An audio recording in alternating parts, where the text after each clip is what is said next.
আমাৰ মৃত্যুৰ পিছত কি হয় বাৰু? মানৱ ইতিহাসৰ এইটো সকলোতকৈ পুৰণা আৰু ৰহস্যময় প্ৰশ্ন। মৃত্যুতে আমি শেষ হৈ যাওঁ নে মৃত্যুৰ পিছতহে আচলতে আমাৰ আত্মাৰ আচল কাম আৰম্ভ হয়? মৃত্যুৰ পিছত আমাৰ আত্মাৰ কি হয়? মৃত্যুৰ পিছত আত্মাৰ যাত্ৰাৰ বিষয়ে বিভিন্ন সংস্কৃতি, দৰ্শন আৰু আধ্যাত্মিক পৰম্পৰাই কি কয়? আহকচোন আজিৰ এই ভিডিঅ'টোত আলোচনা কৰোঁ। প্ৰথমে এইটো বুজি লওক, আত্মা বুলি ক'লে আমি কি বুজো?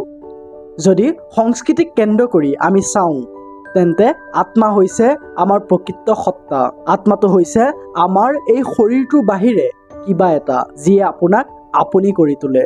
কিন্তু যেতিয়া আমি জীৱনৰ শেষ উশাহটো লওঁ, তাৰ পিছত ই কলৈ যায়? বিজ্ঞানৰ হাতত এই প্ৰশ্নৰ সঠিক উত্তৰ এতিয়াও নাই। কিন্তু প্ৰাচীন পৰম্পৰাই ভাৰতৰ পৰা ইজিপ্তলৈকে, খ্ৰীষ্টান ধৰ্মৰ পৰা বৌদ্ধ ধৰ্মলৈকে মৃত্যুৰ পিছত আত্মাৰ কি হয়, ই কলৈ যায় তাৰ সুন্দৰ বিৱৰণ দিয়ে। হিন্দু ধৰ্মত আত্মাৰ কেতিয়াও মৃত্যু নহয়, বৰঞ্চ সংসাৰ নামৰ চক্ৰত বাৰে বাৰে পুনৰ জন্ম হয়। ভাল বা বেয়া কৰ্মই আপোনাৰ পৰৱৰ্তী জীৱন নিৰ্ধাৰণ কৰে। এই আত্মাৰ চূড়ান্ত লক্ষ্য কি হয় বাৰু? মোক্ষ, এই চক্ৰৰ পৰা মুক্তি আৰু ঈশ্বৰৰ সৈতে পুনৰ মিলনি হৈছে ইয়াৰ চূড়ান্ত লক্ষ্য। তেনেকৈয়ে প্ৰাচীন মিছৰ মানে প্ৰাচীন ইজিপ্ততো মৃত্যু মানেই শেষ নহয়। আত্মাটো দ্য ফিল্ড অফ ৰিটছ নামৰ স্বৰ্গত প্ৰৱেশ কৰাৰ আগতে পাতালৰ মাজেৰে পাৰ হৈ তেওঁলোকৰ ভগৱানৰ বিচাৰৰ সন্মুখীন হ'বলগীয়া হৈছিল। তেনেকৈয়ে খ্ৰীষ্টান ধৰ্মই শিকায় যে আত্মাই মৃত্যুৰ পিছত বিচাৰৰ সন্মুখীন হয়। যিসকলে ধৰ্মক অনুসৰণ কৰি ভাল কাম কৰিছিল তেওঁলোকে স্বৰ্গ লাভ কৰে, য'ত ভগৱানৰ সৈতে শান্তি আৰু ঐক্যৰে থাকিব পাৰে, আৰু আনবোৰে শাস্তি পাব লগা হয়। কিন্তু আধুনিক বিজ্ঞানে মৃত্যুৰ পিছত কি হয় সেয়া আজিলৈকে প্ৰমাণ কৰিব পৰা নাই। যদিও ইয়াৰ প্ৰতি বৈজ্ঞানিকসকলৰ কৌতূহল নথকা নহয়। বহু হাজাৰ হাজাৰ মানুহে নিয়েৰ ডেথ এক্সপিৰিয়েঞ্চৰ কথা বৰ্ণনা কৰে।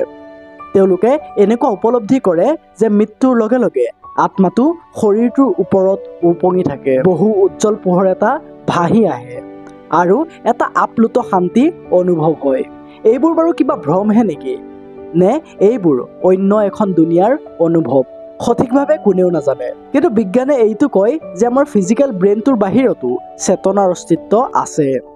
শেষত যদি প্ৰশ্ন কৰা হয় মৃত্যুৰ পিছত আত্মাটোৰ কি হয় বুলি, তেন্তে সেয়া নিৰ্ভৰ কৰিব পাৰে আপুনি কি বিশ্বাস কৰে তাৰ ওপৰত।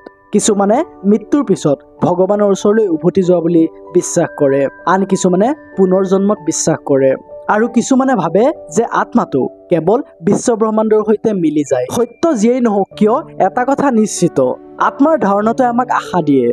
ই আমাক সোঁৱৰাই দিয়ে যে এই মাংস আৰু হাড়ৰ শৰীৰটোৰ বাহিৰতো আমাৰ আত্মাৰ অস্তিত্ব আছে। প্ৰেম, স্মৃতি আৰু আত্মা আমাৰ শৰীৰটো নোহোৱাৰ বহু পিছতো চলি থাকিব পাৰে। এতিয়া কওকচোন, মৃত্যুৰ পিছত আত্মা কলৈ যায়? হয়তো স্বৰ্গলৈ, হয়তো অন্য এটা জীৱনলৈ, হয়তো কোনোবা মহান অজ্ঞাত ঠাইলৈ। আপুনি বাৰু কোনটোত বিশ্বাস কৰে?